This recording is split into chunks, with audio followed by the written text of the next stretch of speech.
പോലെ തന്നെ കിടന്നു പോകുന്നു. അങ്ങനെ ഉറങ്ങിയാൽ നമുക്കൊരു ഫ്രഷാ അല്ലേ? ഒരു 6 മണിക്കൂറെങ്കിലും മിനിമം ഉറങ്ങിയാൽ നമുക്ക് 6-7 മണിക്കൂറെങ്കിലും. ഞാൻ 5 മണിക്ക് അതിൽ വീണ്ടും കിടന്നുറങ്ങിയത് 6 മണിക്ക്. പക്ഷെ ഞാൻ റെഡിയായിരുന്നു. എനിക്കിപ്പോ 6 മണിക്കൂർ ഉറക്കം എന്നൊക്കെ പറഞ്ഞാൽ എനിക്ക് സ്വർഗമാണ്. ശരിക്കും പറഞ്ഞാൽ അത്ര ഉറങ്ങാറില്ല. കുറച്ച് ഉറങ്ങാൻ ഈ 5 മണിക്കൂർ കിട്ടിയാൽ ഞാൻ ഓക്കെ ആവും. ബോഡി റിലാക്സ് ആവും. ഇത് ആൾക്കാരുടെ ഉറക്കം എങ്ങനെ അവര് പാറ്റേൺ സെറ്റ് ചെയ്യുന്നതിനനുസരിച്ചിട്ടിരിക്കും. കുറെ ഉറങ്ങുന്നവർക്ക് ഒരു 5 മണിക്കൂറൊന്നും ഉറങ്ങിയാൽ ഒന്നും ആവില്ല. അവർക്കൊരു മിനിമം 8 മണിക്കൂറെങ്കിലും ഉറങ്ങണം. 3 മണിക്കൂർ ഉറങ്ങുന്ന ആൾക്ക് 5 മണിക്കൂർ കിട്ടിയാൽ ഉറങ്ങുക. അതാണ് തിരക്ക്.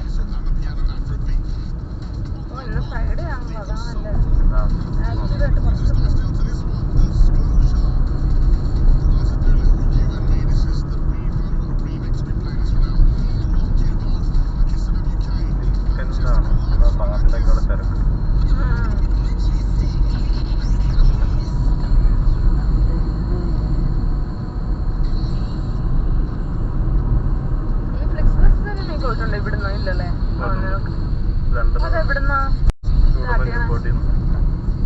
റെയിൽവേ സ്റ്റേഷനില്ലേ? റെയിൽവേ സ്റ്റേഷന്റെ ഫ്രണ്ടിലുള്ള സ്റ്റോപ്പ്. മെഗാ ബസിന്റെ സെയിം സ്റ്റോപ്പ്. റെയിൽവേ സ്റ്റേഷൻ എവിടെയാ അല്ലേ? റെയിൽവേ സ്റ്റേഷന്റെ ഫ്രണ്ടിലുള്ള സ്റ്റോപ്പ്. തിരിച്ചു വരുമ്പോഴും ഇപ്പൊ വിക്ടോറിയ എന്നല്ലോ ആണോ നീ കയറിയ? എങ്ങോട്ടേക്ക്? ലണ്ടന്റെ. തിരിച്ചു വന്നപ്പോ വിക്ടോറിയന്നോ?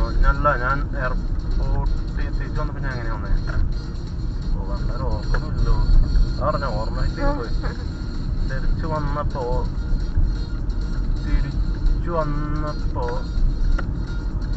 വന്നപ്പോ ഞാന് ട്യൂബ് എടുത്തിട്ട് വിക്ടോറിയയിൽ വന്നിറങ്ങി. വിക്ടോറിയയിൽ വന്നിറങ്ങിയിട്ട് വിക്ടോറിയന്ന് വീണ്ടും ബസ് എടുത്ത് സെയിം സ്റ്റാൻഡിലാണ് എല്ലാ ബസ്സും വരുന്നത്. മെഗാ ബസ്സും ഫ്ലിക്സ് ബസ്സും നാഷണൽ എക്സ്പ്രസ് എല്ലാം ഒരേ സ്റ്റാൻഡിലേ വരുള്ളൂ. അതിന് എല്ലാത്തിനും കൂടെ ഒറ്റ സ്റ്റാൻഡേ ഉള്ളൂ. പക്ഷെ അത് 2 സൈഡിലായിട്ടുണ്ടായിരുന്നെ. ആലപ്പുഴ സ്റ്റാൻഡിൽ ചേർത്തലയ്ക്കുള്ള ബസ്, എറണാകുളത്തിനുള്ള ബസ്, ട്രിവാൻഡ്രത്തിനുള്ള ബസ് പല സ്ഥലങ്ങളിലായിട്ട് ഇടൂലേ? അതേപോലെ.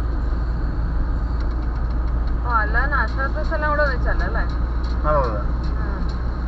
അതായത് ഇങ്ങനെ വെച്ചാൽ എൽ ഷേപ്പിലാ സ്റ്റാൻഡ്. അപ്പൊ അതിനകത്ത് ആ എല്ലിന്റെ നീട്ടമുള്ള ഭാഗമില്ലേ, അവിടെ നാഷണൽ എക്സ്പ്രസിന്റെ ബസ്സുകളായിരിക്കും. അതായത് UK ഒരു സൈഡിലേക്ക് പോകുന്നത് മെജോറിറ്റി. തൊട്ടപ്പുറത്ത് മെഗാ ബസ്സും നാഷണൽ എക്സ്പ്രസും ഫ്ലിക്സ് ബസ്സും കൂടെ മിക്സ് ചെയ്തിട്ടിടും. അങ്ങനെയാണ് ഓരോ റീജിയണിലേക്ക് പോകുന്ന ബസ്സുകൾ ഓരോ പ്ലാറ്റ്ഫോമിൽ അങ്ങനെ കിടക്കണം. ഇപ്പൊ പറയാൻ മാത്രം സ്റ്റാൻഡ് നീ കണ്ടിട്ടുണ്ടോന്ന് ചോദിച്ചിട്ടുണ്ടെങ്കിൽ, നീ തമ്പാനൂര് സ്റ്റാൻഡിൽ പോയിട്ടുണ്ടോ? പുതിയ സ്റ്റാൻഡ്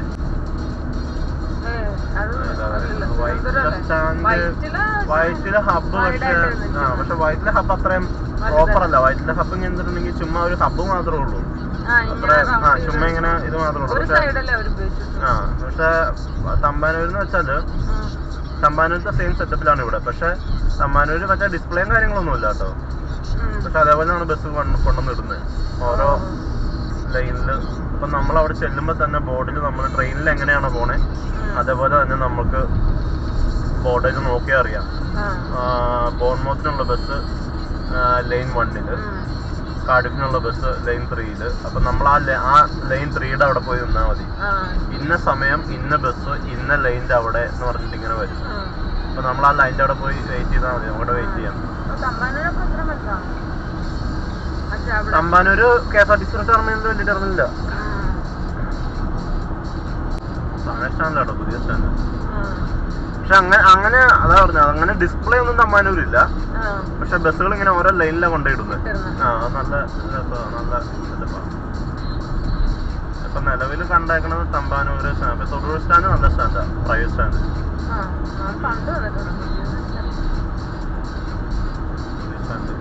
പിന്നെ എറണാകുളത്തെ സ്റ്റാൻഡ് ഉണ്ടായിരുന്നില്ല. എറണാകുളത്തെ സ്റ്റാൻഡ് തൊട്ടി സ്റ്റാൻഡ്, ഏറ്റവും തൊട്ടി സ്റ്റാൻഡുള്ള ചെറുതും തൊട്ടി സ്റ്റാൻഡാണ് എറണാകുളത്തെ സ്റ്റാൻഡ്. അതിപ്പോഴും അങ്ങനെ തന്നെയാണ് നടക്കുന്നത്. ഇപ്പോഴും അങ്ങനെയൊക്കെ തന്നെ, ഒരു മാറ്റം. പുതിയതാക്കിയിട്ടൊന്നും എന്ത് പുതിയതാക്കി? ഒരു പുതിയതാക്കിയില്ല. ഒരു ടൗണിന്റെ സെന്ററിൽ ഇരിക്കുന്ന സ്ഥലമാണ്. MG റോട്ടിൽ നിന്ന് ഒരു കിലോമീറ്റർ ഉള്ളു അങ്ങോട്ടേക്ക്, ആ സ്റ്റാൻഡിലേക്ക്. അത് നഗരത്തിന്റെ കണ്ണായ പ്രദേശത്തിരിക്കുന്നതും കേരളത്തിലെ ഏറ്റവും വലിയ സിറ്റികളിലെ ഒരു സിറ്റി. അതിന്റെ അപ്പുറത്തിപ്പുറത്തും പാലവും മറ്റേതൊക്കെ വന്നല്ലോ. അതിന്റെ അടുത്തൂടെ പോകാനും പാടില്ല, നടക്കാനും പാടില്ല. തലമ്പാക്കി അത്രയാണ്. എനിക്ക് ഒട്ടും ഇഷ്ടമല്ലാത്ത സ്റ്റാൻഡുള്ള സ്റ്റാൻഡാണ് സ്റ്റാൻഡ്.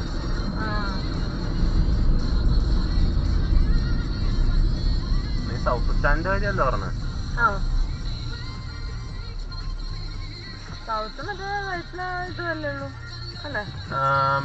ജെട്ടിയിലുണ്ട് സ്റ്റാൻഡ്. അല്ലല്ല, രണ്ടുണ്ട്. പിന്നെ കലൂര് സ്റ്റാൻഡുണ്ട്. കലൂര് KSRTC സ്റ്റാൻഡ് ഇല്ല, പ്രൈവറ്റ്.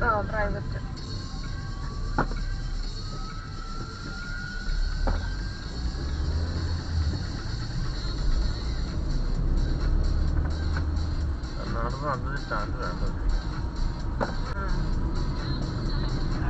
വൈറ്റിലെ ഹബ്ബെന്ന് മാത്രം പറയാൻ കൊള്ളുള്ളൂ, അല്ലാതെ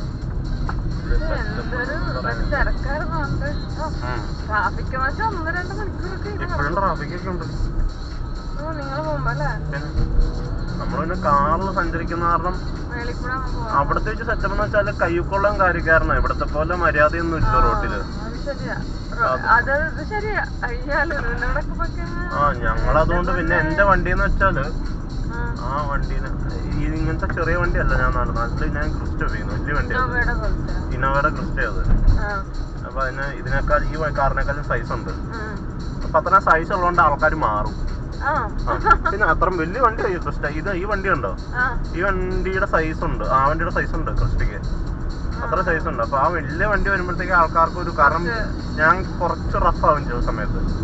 കാരണം നമുക്ക് പ്രയോറിറ്റി വേണമല്ലോ, നമ്മള് കല്യാണത്തിന്റെ ഓട്ടോ ഒക്കെ ആയിട്ട് നടക്കുന്ന കാരണേ. പിന്നെ ക്രിസ്റ്റ വരുമ്പം ഒരുവിധപ്പെട്ട ആൾക്കാർ മാറും, കാരണം കാശുള്ളതിന്റെ കുഴപ്പമെന്നുള്ളൊരു ചിന്താഗതി ഉണ്ട് നാട്ടിൽ. കുറെ ആളായി വീട്ടിൽ ഉപയോഗിക്കുന്ന.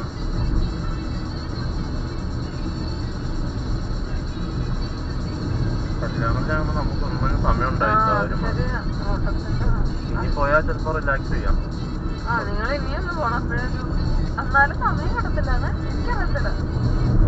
ഞാനിനി ചെന്ന ഒരു പരിപാടിക്കും പോകില്ല. പക്ഷെ വീട്ടുകാരെ കൊണ്ട് ഒരു പുറത്തു പോകുന്നല്ലാതെ വീട്ടിൽ ഇരിക്കുക, ഭക്ഷണം കഴിക്കുക, റെസ്റ്റ് എടുക്കുക. നമ്മളവരെയും കൊണ്ട് എവിടെയെങ്കിലും പോയി അങ്ങനെ എന്തേലും. നാട്ടുകാരൊന്നും ഞാനൊന്നും കാണാൻ പോയില്ല. രണ്ടാമത് പോയില്ലേ? ഞാനും പോയില്ല. ഞാനൊന്നും പോയില്ല. അതിനൊരു പരിചയമുണ്ടോ?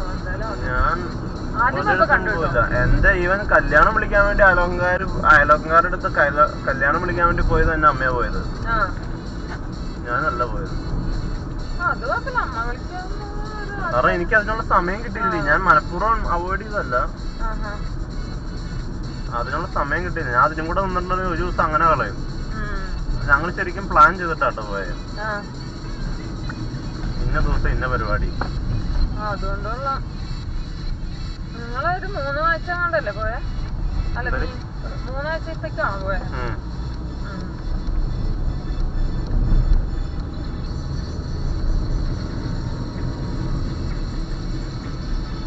നിങ്ങള് പോകുന്നില്ലേ ഇപ്പൊ? ഇനി അടുത്തെങ്ങാണ്ട് പോവാന്ന് പറഞ്ഞിട്ട്? അടുത്തൊന്നും പോകണമെന്നില്ല. നവംബറിൽ ചിലപ്പോ പോകാൻ താല്പര്യമുണ്ട്. പക്ഷെ അത് ബുക്ക് ചെയ്യണ്ടേ നേരത്തെ? പൈസ വേണ്ടേ?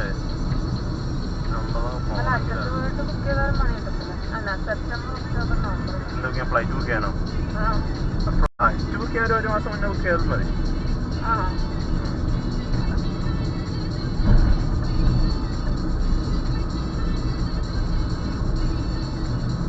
ഫ്ലൈറ്റ് നോക്കിയിട്ട് അല്ല എയർ ഇന്ത്യ കാണിക്കുന്നത്. അങ്ങനെ എയർ ഇന്ത്യ ബുക്ക് ചെയ്യാനായിട്ട് താല്പര്യമില്ല.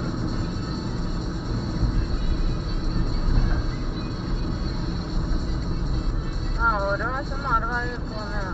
ഞാൻ ഇരട്ടിയിലായിരുന്നു.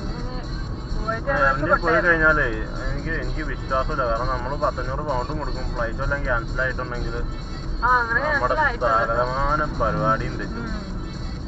ഇനി അതിന്റെ പുറകെ നടക്കണം.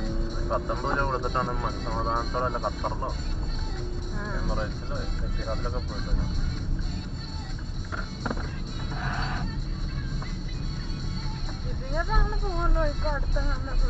ഈ മാസം കൊണ്ട് പോകൂലേ?